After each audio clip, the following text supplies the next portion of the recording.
The creature moved first. Stone cracked beneath its weight as it dragged itself from the fog, limbs too long, joints bending the wrong way. Its skin looked carved rather than grown, layered plates etched with faint geometric lines that pulsed dim red, like veins filled with dying embers. It wasn't hunting. It was advancing. Jael didn't wait for permission. He shifted his stance, feet planted, shoulders squared. Mira slid half a step to his right, already tracking angles, counting distances, reading how the thing favored its left side. "Winta," Jayla said quietly. "Noise on my mark." "Finally," Winta muttered, wind beginning to coil around his wrists. Rakuto felt it again, the itch beneath the bandage, sharper now. The infinity symbol pulsed once, like a heartbeat not his own. The creature roared. Winta snapped his fingers. Air detonated. A violent crosswind slammed into the beast's torso, forcing it back half a step, stone skidding beneath its claws. Before it could recover, Rakuto surged forward, instincts overriding caution. His movements were fast, too fast, closing the distance in a blink. Kyra's eyes narrowed.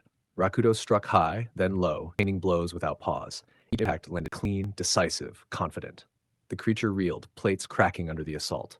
"Rakuto, don't overextend," Kyra warned. He didn't hear her. Or maybe he did, and ignored it. The beast retaliated, swinging wide. Rakuto ducked, rolled, came up smiling faintly as he drove a final blow into its core. Low for the collapsed inward. The creature froze, then shattered. Stone and ash collapsed into a lifeless heap. Silence followed. Marno stared. He just did that," Winta whistled. "Okay, Nail. I see you." Rakuto straightened, breathing steady, chest rising once. He glanced back, not at the team but past them, scanning the fog like he expected something else to come crawling out just to test him. Nothing did. Kyra stepped closer, her expression unreadable. "That was reckless," he shrugged. "It worked." "That thing wasn't normal," she said. "You charged it like it was." "It hesitated," Rakuto replied, like it was waiting for permission. Mir looked down at the remains, crouching. She brushed ash aside, revealing the same faint geometric etching carved into the plates. "This wasn't a wild creature," she said. "It was staged." "Staged?" Jael echoed. "Placed," Mira corrected. "Designed to be fought, not to kill us, not yet." As if on cue, the ground trembled. Not from one direction, from many. Far across the ruins, mechanisms groaned to life. Walls shifted, old corridors opened. The city itself rearranged, slow and deliberate. A voice echoed through the sky, cold, measured, amplified beyond the clouds. Phase 2 officially begins. Survive, adapt, impress. And remember, every action is observed. Kyra's jaw tightened. The Empire. Rakuto smiled again, smaller this time. Good. Elsewhere, Team 2 moved through a collapsed plaza littered with broken columns and hanging banners reduced to tatters. A beast lunged from above. It never reached the ground. Sogi's brush snapped across the air, ink trailing behind it.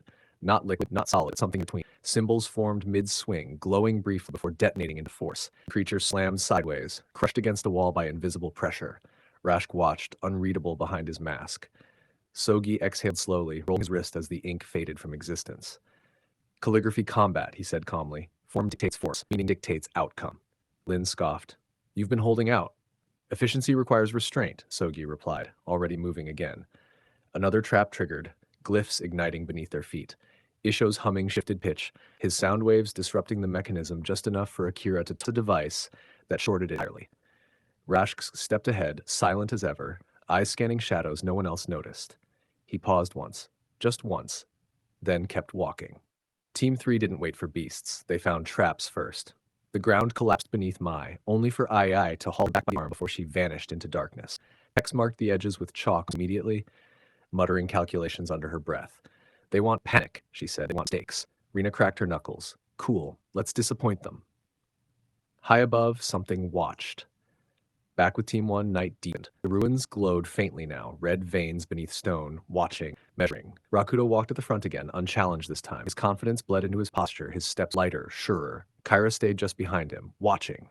Not the enemies. Him. Another beast stirred in the fog ahead, larger than the last. Rakuto leaned forward, ready. Kyra didn't stop him. She just said quietly, "Don't mistake survival for supremacy." He glanced back, smirk flickering. "We'll see." Above the ruins, unseen hands adjusted forward, and the Empire smiled. I start from here, I catch up with you. I don't look back on a myself anymore. I start